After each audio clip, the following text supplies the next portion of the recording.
Queridos irmãos e irmãs, Jesus, como Rei dos pregadores que é, lança mão em sua pregação da melhor forma de comunicação, que são as figuras de linguagem. Ele, amados irmãos, se deleita e se refestela ao falar-nos a palavra de Deus por meio de metáforas e símiles. Essa é uma característica dos grandes comunicadores. E Jesus é o maior de todos. Por isso, amados amigos e irmãos, mais uma vez ele se vale da símile aqui para nos mostrar como nós vivemos no reino de Deus. E aqui o Senhor Jesus compara o reino de Deus a um homem que tinha uma semente e um campo. E ele então lança a semente de trigo no seu campo e vai dormir. Todos os seus homens estão dormindo, à noite vem o seu inimigo e semeia ali o joio. De repente, então, quando começa a crescer o trigo e você já vê a erva, cresce com ele o joio, chegando perto da hora de frutificar. Então os servos daquele homem dizem: Senhor, tu não semeaste o trigo, como pois nasceu o joio? Ele diz: um inimigo veio e semeou o joio. E eles dizem o seguinte então: queres, pois, que separemos o joio do trigo? Ele disse: não. O não dele é enfático. Não! Para que vocês também não estraguem o trigo.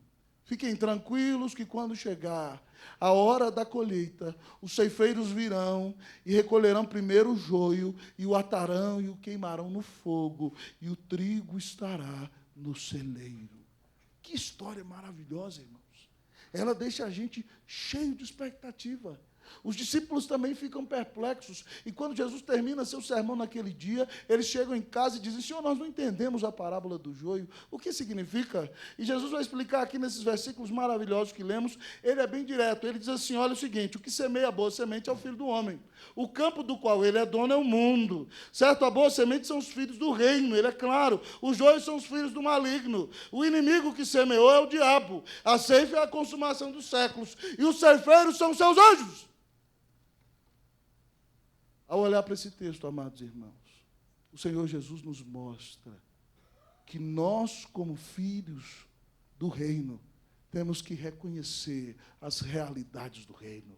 O texto nos apresenta as realidades do reino. Você está hoje, no século XXI, no Brasil, vivendo, querido, no meio de lutas, angústias, crise, e percebendo tudo que passa nesse nosso país. Mas, em última instância, nós amamos o Brasil, mas nós somos cidadãos do reino dos céus. E nós temos que entender que nós somos cidadãos do reino dos céus neste mundo. E precisamos, então, conhecer e saber quais são as realidades do reino. O Senhor quer te mostrar como é a vida no reino. E por isso Ele nos apresenta, então, as realidades do reino. E a primeira coisa que o Senhor Jesus nos diz é o seguinte, irmãos: existe uma batalha espiritual. A primeira coisa que Jesus nos diz como cidadãos do reino, que precisam saber como é a vida no reino e reconhecer as realidades do reino, é a seguinte: existe uma batalha espiritual. O Senhor Jesus é o dono do campo, é o dono do mundo. Ele é o soberano dos reis da terra. Ele diz que toda autoridade lhe foi dada no céu e na terra. Nós sabemos, como Kuyper disse, que nenhum centímetro do universo está fora do seu controle. Sobretudo, ele pode dizer: é meu. E ele, então, na sua criação, semeia a sua boa semente. Mas há uma batalha espiritual. Satanás, o eterno rebelde, aquele que está debaixo da ira de Deus, aquele que caiu com um terço das estrelas do céu, como diz o livro de Apocalipse, com um terço dos anjos, ele com toda a sua guerrilha se levantam para ofender a Deus, para atacar o reino de Cristo Jesus, e como não podem fazer nada contra o Pai, contra o Filho e contra o Espírito Santo, eles atacam o povo de Deus, eles atacam a você, eles atacam a mim. E há uma batalha espiritual. O Senhor semeia a boa semente no seu campo. O inimigo vem à noite. É claro que ele não pode derrubar todas as sementes, mas ele vai escondida e semeia ali a semente do mal. E, amados amigos e irmãos, com esse o texto nos diz que o reino de Deus é um reino caracterizado pela batalha espiritual. Muitas vezes, meu irmão, você está vivendo um conflito dentro da sua casa, com a sua mulher, que é uma serva de Deus. E você muitas vezes não percebe que sim, a dureza do seu coração e dureza do coração dela. Mas muitas vezes parece, amados irmãos, que é o inimigo das nossas almas que está ali soprando no seu ouvido. Você não vai deixar ela mandar em você. Você vai mostrar para ela que você é o macho dessa casa. Você vai dar um tapa na mesa. Você vai gritar. Você vai mostrar para ela que tem um homem aqui. Mas ela também está lá e fala assim, você não vai aceitar esse tupetudo mandar em você. Você não foi criado, você é uma profissional. Você é uma mulher brilhante. Você não pode aceitar esse homem falar com você desse jeito. E você está ali, é verdade, você vai se alimentando daquela questão miserável, é o seu velho homem, mas o diabo está ali soprando no seu ouvido. Há uma batalha espiritual. Você às vezes está na igreja servindo ao Senhor, buscando o Senhor em oração, e de repente se levanta o irmão e começa a te espezinhar, começa a encher sua paciência, começa a criticar tudo que você está fazendo, começa ou então a ficar de dor de cotovelo com você, ou fala mal de você para os outros, e de repente então você fala assim, eu vou pegar aquele irmão, preste atenção, ele não é o seu inimigo. Ele só deu ouvidos à carne e se deixou sugestionar pela voz do maligno. Irmãos, Paulo é muito claro em Efésios 6, 11 e 12, quando ele diz o seguinte, revestivos de toda a armadura de Deus, para poderes ficar firmes contra as ciladas do diabo, porque a nossa luta, na verdade, não é contra o sangue ou contra a carne, mas contra os principados e potestades, contra os dominadores deste mundo tenebroso, contra as forças espirituais do mal, nas regiões celestes. Há uma batalha espiritual. Satanás quer envergonhar você. Tem pedido a Deus para te peneirar como trigo. Tem dito, Senhor, toca na vida dele. E eu vou te mostrar, Deus, que ele não te pertence. E de repente você não ora, não lê a Bíblia, não entende as circunstâncias e não vê que o inimigo está armando para você. E você está caindo que nem um patinho feio. Você acha, meu irmão, que essas tentações que são colocadas diante de você são só da sua carne? É claro que a sua carne é pecadora e miserável, mas muitas vezes Satanás quer derrubar você. Se ele derruba você, ele destrói a sua família. Se ele derruba você, ele afeta a igreja. Se ele envergonha você, ele diz, está vendo, Jesus morreu por ele, mas o coração dele não foi mudado. Ou se você passa por uma luta e blasfema, ele dirá, é impossível que alguém sirva a Deus por amor. As pessoas só servem a Deus pelas coisas que recebem em troca. Você precisa entender que há uma batalha espiritual. Quando você é tentado a se desviar do caminho, quando você é tentado a se envolver em uma conspiração, quando você é tentado a se envolver na corrupção, quando você é tentado a trair sua esposa, ou você, mulher de Deus, a trair seu esposo, abre o olho! O inferno quer destruir a sua vida. O inferno está dizendo que a obra de Cristo não é eficaz em você. Então, meu irmão, abra o olho e olhe para o seu coração. Jesus, amados irmãos, na sua grande oração, no Getsemani, quando está sofrendo e suando grandes gotas de sangue, gemendo, dizendo, Pai, se possível, passa de mim esse cálice, mas que se faça a tua vontade, não a minha. Ele encontra os seus amigos dormindo e diz a eles o seguinte, vigiai e orai, para que não entreis em tentação. Nós precisamos orar. Quando oramos, dependemos de Deus. Mas, além de orar, nós temos que vigiar. Você não pode, amado irmão, viver a vida empurrando com a barriga. Você não pode viver a vida como se ela fosse uma história da carochinha. Você não pode andar nesse mundo como se estivesse em um conto de fadas. Você está no meio de uma guerra. E se você não abrir o olho, Satanás vai alvejar você, vai derrubar você, vai te afastar do caminho e você vai colher consequências terríveis do pecado. Todos nós, amados irmãos, que servimos o Senhor, estamos em grande batalha espiritual. Satanás não possui você que tem o Espírito Santo. porque você é a habitação do Espírito. Mas ele tenta fazer duas coisas contra você. Primeiro, ele vê a sua debilidade e tenta te seduzir. Olha aqui o que eu tenho para você. Se Deus te amasse, ele pensaria no seu bem. Olha para você ver como eu te amo. Eu quero te dar o melhor. E você enche o peito, é mesmo, e vai caindo na tentação.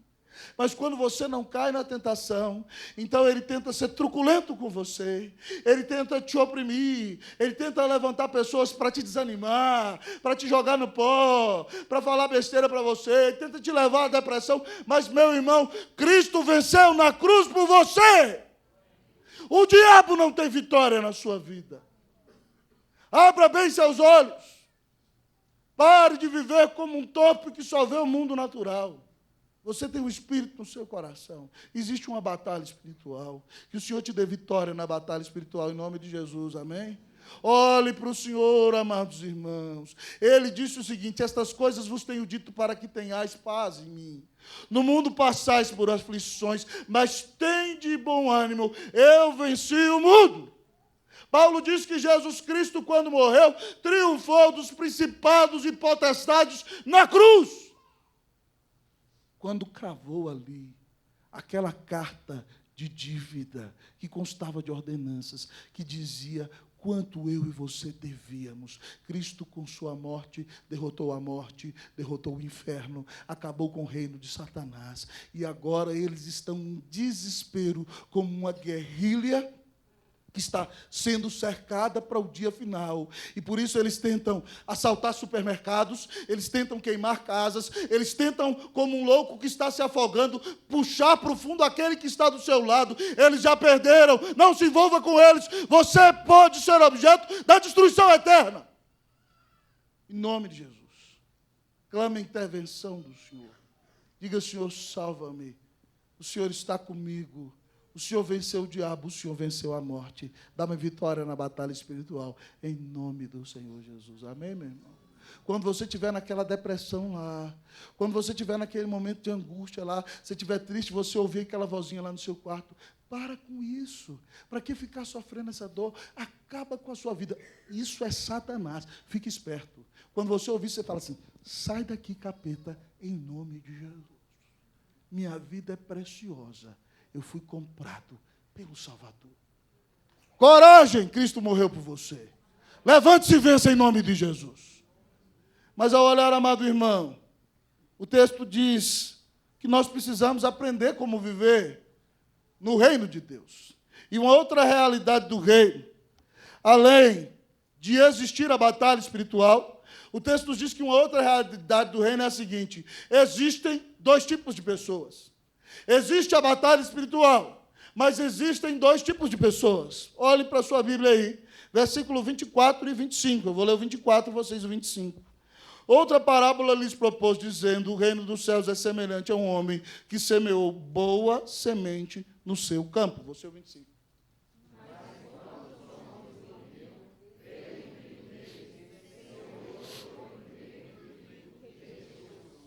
O Senhor Jesus diz, amados irmãos, lá no versículo 38, leiam comigo 38, o que diz? O campo é o mundo, a boa semente são, os joios são. Existem dois tipos de pessoas nesse campo, na criação, no mundão de Deus: o joio e o trigo. Não adianta você vir me dizer: não, pastor, todos os caminhos levam a Deus. Existe o budista, existe o hinduísta, existe o shintoísta, existe tudo aquilo que termina com ista, o feiticeirista, o idolatrista, né? Tudo aquilo que você vai terminando, existe isso tudo aí. Meu irmão, na realidade, a Bíblia diz que, juntando tudo isso daí, só tem o seguinte: só tem joio, só tem trigo. Só tem dois tipos de pessoas dentro da perspectiva de Deus. E aí você pode dizer, então, há alguns que são bonzinhos e outros que são maus. Não, não, não, não, irmão. A Bíblia diz que todos pecaram e estão destituídos da glória de Deus. Todo homem nasceu pecador. Então, como há uma boa semente e a outra semente ruim? Porque se ninguém tem mais méritos do que o outro por causa de suas atividades ou atitudes na presença do Senhor. A grande questão é a seguinte, irmão: Cristo Jesus veio e morreu na cruz, e todo aquele que se se arrependeu dos seus pecados e creu que Jesus é o Filho de Deus, creu em Jesus como seu Senhor e Salvador pessoal, e se arrependeu, e confiou no seu Senhor, invocou o seu nome e foi salvo, essa pessoa é mudada, e agora ela é boa semente. Mas todo aquele que, por meio do seu orgulho e da sua soberba, quis viver a sua vida do seu jeito e não buscou o caminho de Deus, e ouviu o Evangelho e rejeitou o Senhor, esse é uma semente ruim. Todos foram criados por Deus, mas esse deixou-se influenciar pelo maligno e creu na mentira do diabo. Então, a boa semente é aquele que foi lavado pelo Senhor. Foi perdoado, foi transformado, foi justificado, está sendo santificado e moldado à imagem de Jesus. A semente ruim é aquele que rejeita o Senhor, aquele que rejeita o Evangelho, aquele que acredita que todos os caminhos por si mesmo levam a Deus. Então, irmãos, o texto nos diz que a boa semente é aquela que o Senhor planta. Certo? Você que teve a semente da nova natureza plantada pelo Espírito Santo no seu coração e nasceu de novo e abriu os olhos e creu, você é boa semente por causa da graça de Deus na sua vida. Mas você que está aqui, tem vivido com a cabeça dura do seu jeito, querendo desfrutar de prazeres, de riquezas e dos deleites desse mundo, você pode até estar na igreja, mas você pode ser uma semente ruim. Porque tem dado ouvidos à voz de Satanás. E não tem seguido no caminho do Senhor. Só existem dois tipos de pessoas. Irmãos, a Bíblia é pródiga em pintar quadros sobre essa verdade diante dos nossos olhos. Um dos textos que eu amo nas Escrituras, um dos livros que eu mais amo é o livro dos Cânticos das Orações, o livro dos Salmos. E ele começa justamente com o quadro que diz que há somente dois tipos de pessoas. Ele diz o seguinte: bem-aventurado o homem que não anda no conselho dos ímpios, não se detém no caminho dos pecadores e nem se assenta na roda dos escarnecedores. Antes tem o seu prazer na lei do Senhor, e na sua lei medita de dia e de noite. Ele será como árvore plantada junto à corrente das águas, que no devido tempo dá o seu fruto, e cuja folhagem não murcha, e tudo quanto ele faz será bem-sucedido. Os ímpios, porém, não são assim. São como a palha que o vento dispersa. Por isso os perversos não prevalecerão no juízo, nem os pecadores na congregação dos justos, porque o Senhor conhece o caminho dos justos, mas o caminho dos ímpios perecerá. Quem é você? Ou você é amigo de Deus, ou você é inimigo de Deus. Ou você é cheio do Espírito, ou você é cavalo do diabo. Ou você é filho de Deus, ou você é filho do inferno. Não existe uma posição mediana.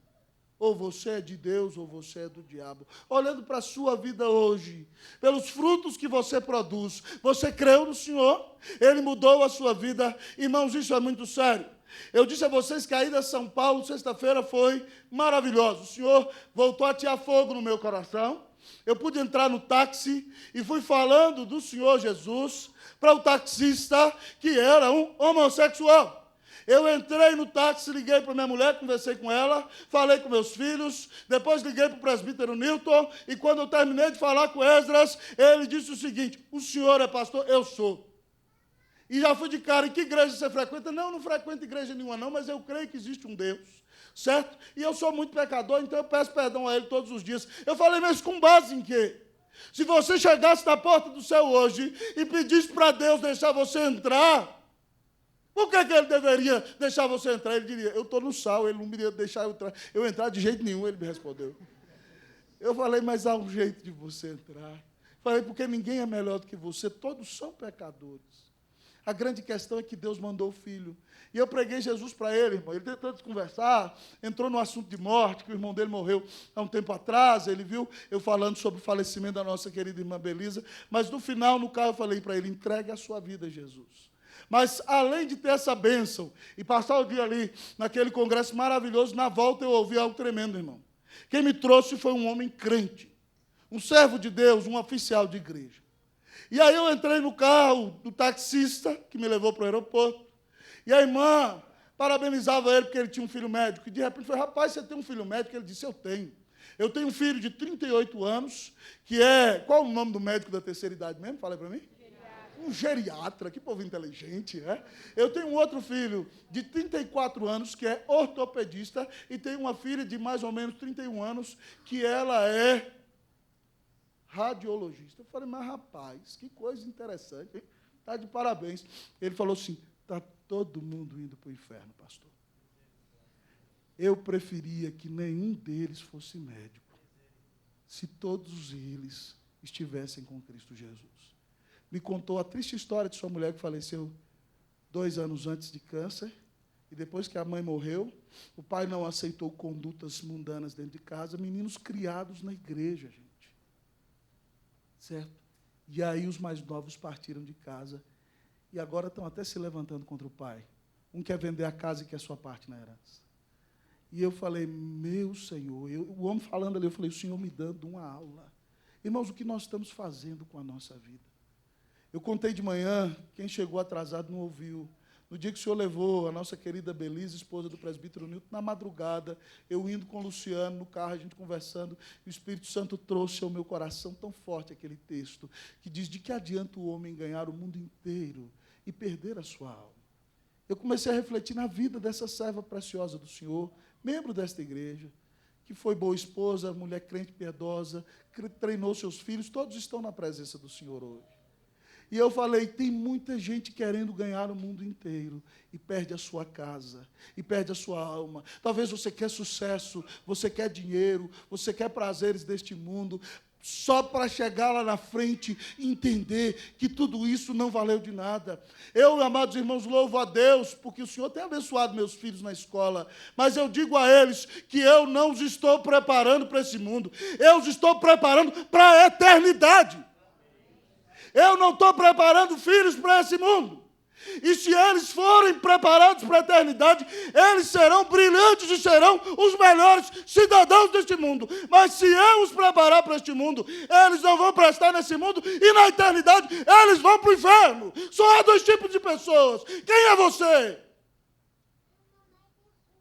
Eu fico pensando, falei, Deus, para que meus filhos sejam do Senhor, eles têm que ver o Senhor na minha vida. Eu tenho que ser boa semente. Eles têm que ver os frutos do Senhor na minha vida. Quem é você, meu irmão? O que você quer da sua vida?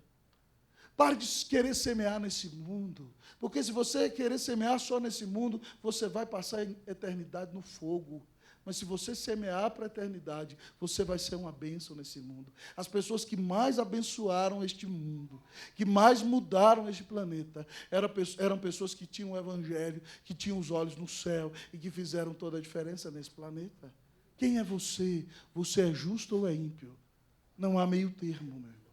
Não há possibilidade. Só há 2 tipos de pessoa. Se você tombar hoje e chegar na porta do céu e disser, Deus disser a você, por que eu devo deixar você entrar no meu céu? Qual vai ser a sua resposta? Eu espero que você diga, Senhor, o Senhor não deve me deixar entrar, porque eu sempre ofendi o Senhor. Mas o Senhor Jesus morreu na cruz em meu lugar. Ele deu a vida por mim. Ele é a provisão do Senhor para a minha vida. Eu creio nele. Então o Senhor vai abrir os portões e dizer, seja bem-vindo, meu abençoado. Meu filho morreu por ti.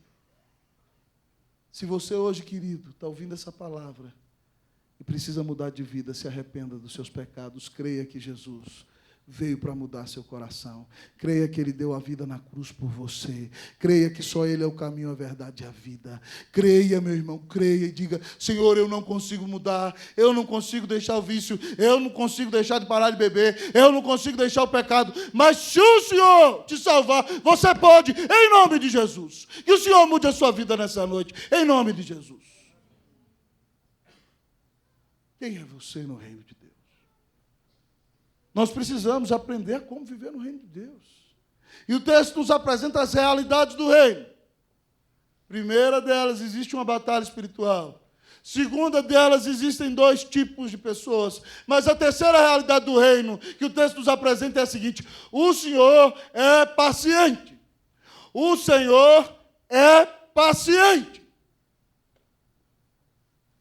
Nós não vamos ler, não. Você já leu. Os anjos chegam para o Senhor e falam, Senhor, tu não semeaste somente a boa semente, o que está fazendo o joio ali? Ele diz, o inimigo colocou ali.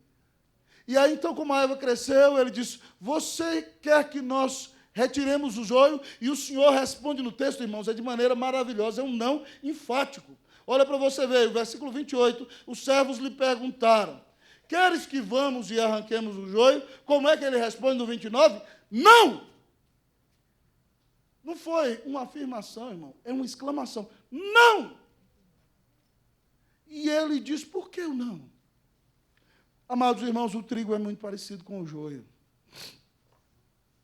Joio não é nem a melhor tradução no português. A melhor tradução seria cisânia. Em espanhol, eles traduziram melhor. Eles traduziram cisanha. Certo? E esse tipo de praga é muito parecida com o trigo. Então, o que o Senhor diz é o seguinte, não retirem, não deixem para o dia da colheita. Porque eles são tão parecidos que, de repente, eles podem chegar ali e confundir o trigo com o joio. E o joio com o trigo. E o argumento do Senhor é o seguinte, para que o trigo não seja danificado, não recolha o joio. Porque eles podem se confundir o joio com o trigo. Mas, irmão, eu vejo mais além aqui no texto. O Senhor usa esse argumento e talvez até essa desculpa. Mas talvez você tenha vivido todo dia da sua vida e tenha visto que você é joio. Mas eu quero lhe dizer, o Senhor desse campo é poderoso. Ele pode fazer algo que o homem não faz, que a terra não faz, que os anjos não fazem. Ele pode transformar você que é joio em trigo. O Senhor é compassivo. Ele morreu na cruz pelo pecador. Se a sua vida é vida de joio, é vida de pecado, é vida de morte, a Bíblia diz que se você se arrepender, confessar seus pecados, Jesus te perdoa. Ele morreu na cruz por você. A Bíblia diz que se você invocar, amado irmão, o nome do Senhor, o nome do Salvador, dizendo, Senhor, socorre-me, salva-me, o Senhor vai te perdoar de todos os seus pecados. Louvado seja Deus. Porque o Senhor é paciente. Pelos anjos já teria acabado. Por mim e por você também. Ah, irmãos, nós temos pouca paciência com aquelas pessoas que estão no nosso meio e são joio. E com aqueles que são trigo, mas estão esquizofrênicos e abilolados, querendo, espirituais, logicamente, querendo se comportar como joio, sendo que são trigo. Então, meu irmão, em nome do Senhor Jesus, eu quero lhe dizer o seguinte, o Senhor é paciente. Abandone esse pecado no qual você tem vivido. Abandone essa vida hipócrita. Abandone esse jeito de viver que desagrada ao Senhor. Entenda que cristianismo é morrer. Paulo disse o seguinte, eu estou crucificado com Cristo. Você já morreu no dia que creu em Jesus. O velho homem que estava dentro de você morreu. Paulo diz, agora não sou eu quem vivo, mas Cristo vive em mim. E esse viver que agora tenho na carne, vivo pela fé no Filho de Deus, que me amou e a si mesmo se entregou por mim. Pare de querer estar no controle. Pare de fazer as coisas do seu jeito. Entenda que o Senhor te amou e quer mudar você totalmente de dentro para fora. E não queira fazer mais o que se te dá na cabeça. Diga, Senhor, muda a minha vida em nome de Jesus. Eu quero viver para te agradar. Irmãos, foi para isso que Jesus veio. Lembra daquele dia? Jesus está indo para Jerusalém com uma grande multidão para morrer por nós. Resolve passar em Jericó. Curou Bartimeu. Entrando ali na cidade, subiu num sicômoro, que é uma figueira brava, certo? Um baixinho, que era o homem mais rico da cidade, o chefe da máfia dos anões do orçamento de Jericó. Zaqueu. Certo? Ele era um estelionatário, ele era o auditor da Receita Romana, certo? Ele era o fiscal, mas ele pegava e levava mais da metade para ele.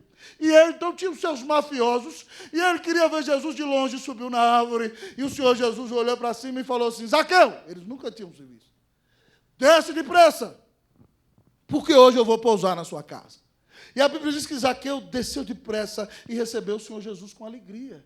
E chegando ali, teve aquele almoço, e o Senhor Jesus no almoço conversava e pregava, e falou da sua graça, falou da vinda do reino, falou do seu amor, falou da sua redenção. Jesus está na casa daquele homem que é rejeitado pelos religiosos, porque é um pecador, é um bandido.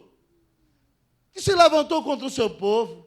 Então, amados irmãos, os fariseus dizem, como ele come com um safado desse que traiu a sua nação, que está extorquindo o povo pobre para defender os romanos e enriquecer de maneira errada. Ele não é profeta, como é que ele come com um homem desse? E aí, então, Zaqueu se levanta, irmãos, as portas eram abertas, o povo estava comentando ali fora, e Zaqueu se levanta e diz, Senhor, estou pegando metade da minha fortuna e agora eu estou dando para os pobres. E, Senhor, eu roubei algumas pessoas. Irmãos, é impressionante. A lei mandava pagar um quarto, certo? E aí, então, 25% era multa. Zaqueu fala assim, e todo aquele que eu defraudei, eu vou pagar 4 vezes mais, 400% de multa. Estou dando metade da fortuna para os pobres. Abriu mão da maioria do que tinha. E todos aqueles que eu roubei, estou restituindo 4 vezes mais. Jesus se levanta e diz, hoje houve salvação nesta casa, posto que este também é filho de Abraão. Abraão é o pai da fé. E ele diz o seguinte, porque o Filho do Homem veio para buscar e salvar o perdido. Se você é perdido, se você tem vivido uma vida de pecado, se você é perdido até frequentando a igreja, eu quero lhe dizer nessa noite que Cristo Jesus veio para a gente como você. Ele é paciente. Se ele tem tido paciência de você, se arrependa hoje dos seus pecados. Diga, Senhor, eu coloco a minha vida em tuas mãos. Eu quero ser mudado por ti. A partir de hoje, acabou minha vida de joio. Eu quero ser trigo, em nome de Jesus. Que o Senhor mude o seu coração nessa noite, em nome de Jesus. Que Deus nos dê uma vida abençoada no reino, irmãos. Mas, em último lugar, irmãos, nesse texto, para nos ensinar como viver no reino, o Senhor Jesus nos ensina mais uma realidade do reino. E ele diz o seguinte, haverá um juízo final.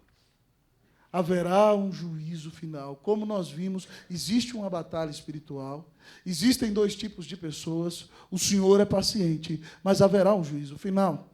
Versículo de número 30. Versículo de número 30. Você vai ler para mim. 1, 2, 3. Pode ler, igreja, leia. Deixai-os.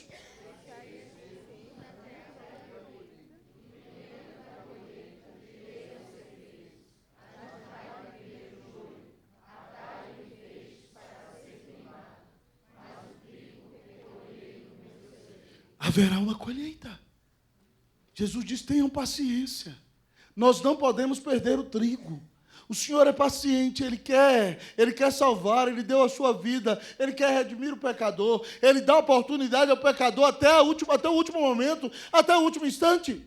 Mas haverá um dia de acerto de contas, irmãos. O texto diz que os anjos fazem a colheita. E você vai olhar comigo como o Senhor explica isso, que essa colheita é a consumação dos séculos. Versículo 40, nós vamos ler aqui Jesus explicando isso até o 43. Vamos ler responsivamente. Pois assim como o joio é colhido e lançado ao fogo, assim será na consumação do século.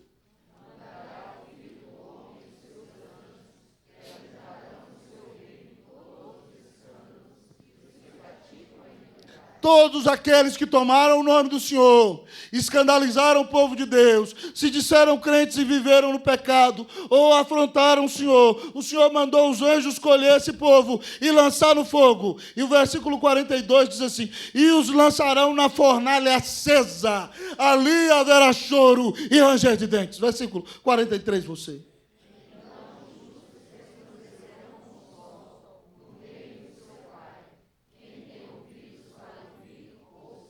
Os anjos virão, irmãos, e tomarão todos aqueles que não ouviram o Senhor, que não levaram o Senhor a sério, que se levantaram contra o Senhor, ou que se disseram crentes, mas foram pessoas que escandalizaram os outros por não viver uma vida piedosa. Eles serão atados, diz a Bíblia, e serão jogados na fornalha acesa. Lembra da fornalha de Daniel, acesa 7 vezes mais, e ali a Bíblia diz que haverá choro e ranger de dentes, e vai ser eterno. Mas aqueles que são trigo, amados irmãos, o texto diz que o Senhor vai mandar recolhê-los e colocá-los no celeiro, diz o versículo 30.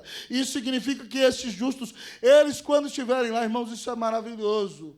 A Bíblia diz que nós seremos como o Senhor é. O Senhor tem o corpo glorificado. Nós já vimos que o rosto do Senhor, de João em Apocalipse, resplandece como o sol em toda a sua força. Assim é a face de Jesus glorificado hoje. E a Bíblia diz que se você crer no Senhor e estiver na glória, você vai resplandecer como o sol. Você vai ter a glória de Deus em você. Olha o que diz o texto aí. Eles resplandecerão como o sol no reino de seu Pai. Haverá uma grande colheita. Onde você estará? Jesus termina dizendo, você está escutando? Quem tem ouvidos para ouvir, ouça essa mensagem. Haverá uma colheita final. Não há purgatório, não há meio termo, não há meia possibilidade. Não existe reencarnação. Ou o homem morre, ou vai para o inferno, ou vai para o céu. E no dia da ressurreição final, aqueles que estão no inferno serão ressuscitados e o seu corpo do inferno de pecado vai se unir com as suas almas. E aí eles vão sofrer mais ainda, queimando no inferno eternamente. Mas aquele que morreu no Senhor, aquele que vive e crê em mim, ainda que morra, viverá, a Bíblia disse, a sua alma já está no céu, se deleitando no Senhor. Mas a Bíblia diz que eles estão esperando o dia da redenção final, quando o seu corpo glorificado se juntará a seu espírito. Então eles plenamente se regozijarão no Senhor. Eles já se regozijam, mas no dia final a alegria será maior, porque nós estaremos em glória na presença de Jesus. Irmãos, há duas realidades, há duas possibilidades. Para onde você vai? Para o lago de fogo e enxofre, ou vai brilhar como Jesus na glória eternamente em sua presença? Haverá um dia de grande colheita.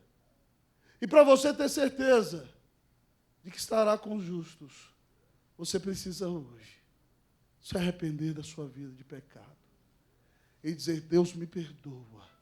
Mesmo estando na igreja, eu sigo um sistema de justiça própria. Me perdoa, eu não tenho justiça alguma. Eu creio que a minha justiça vem do teu Filho. Eu confio somente em Jesus. Não vem do meu brilhantismo, não vem do meu conhecimento bíblico, não vem da minha profundidade doutrinária, não vem do sangue azul que você tem, não vem da sua conta bancária, não vem da sua intelectualidade. Tudo isso te leva para o inferno. Só há uma justiça que te leva para o céu, que é a obra de Cristo Jesus na cruz do Calvário. Em quem você tem confiado para viver a vida eterna? Haverá um dia final. Eu quero ouvir, irmão, naquele dia, pela graça de Jesus, dizendo, seja bem-vindo, bendito do meu Pai, para as moradas eternas que te foram preparadas. Vamos juntos, amados irmãos? Dados as mãos, ver o Rei de braços abertos nos recebendo. Oh, que glória! Oh, que desejo bendito! Oh, quão maravilhoso será ver a face de Jesus! Eu quero ver o Senhor na glória. Ele morreu por mim. Louvado seja o Salvador. Que o Senhor nos faça resplandecer neste mundo a glória de Jesus, para que no dia final resplandeçamos como o sol em toda a sua força, exaltando e glorificando o nome de nosso grande Deus e Salvador Jesus Cristo. Que Deus te dê vitória nas suas batalhas a cada dia, em nome de Jesus, para a glória de Jesus. Amém. Vamos orar. Vamos orar, vamos orar. O Senhor está ensinando a IPG2 a ser uma igreja do reino de Deus. E eu quero convidar você a fechar seus olhos nessa noite. Se o diabo tem espizinhado você e você diz, não tem nem diabo. Hoje é a hora de você falar, Deus, eu sou um mané mesmo. Me perdoa, eu não tenho dependido do Espírito. Se você tem vivido como um joio, fala, Senhor, muda a minha vida, me ajuda a viver como um justo. O Senhor tem tido paciência com você. E tem dito a você que haverá um dia final de glória, mas haverá um dia final de ira. Que você hoje se arrependa dos seus pecados e diga, Senhor, muda a minha vida, em nome de Jesus. Nós vamos orar ao Salvador nessa hora. Eu vou pedir o presbítero Carlos Henrique para ficar em pé. Vai chegar o microfone até ele, ele vai nos conduzir a Deus numa oração, pedindo ao Senhor que salve almas, santifique esta igreja e que nós tenhamos alegria, a maioria dos que aqui estão, de estar na eternidade jubilosos na presença de Jesus. Oremos ao Senhor. Meu Deus querido, Pai amado,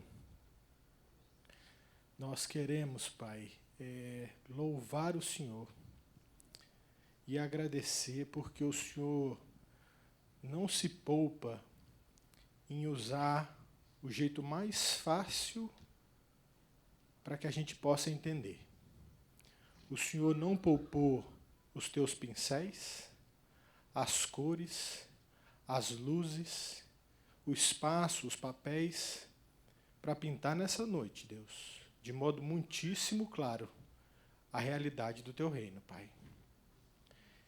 E o quadro, ele é muito bonito, mas ele é muito forte, Deus.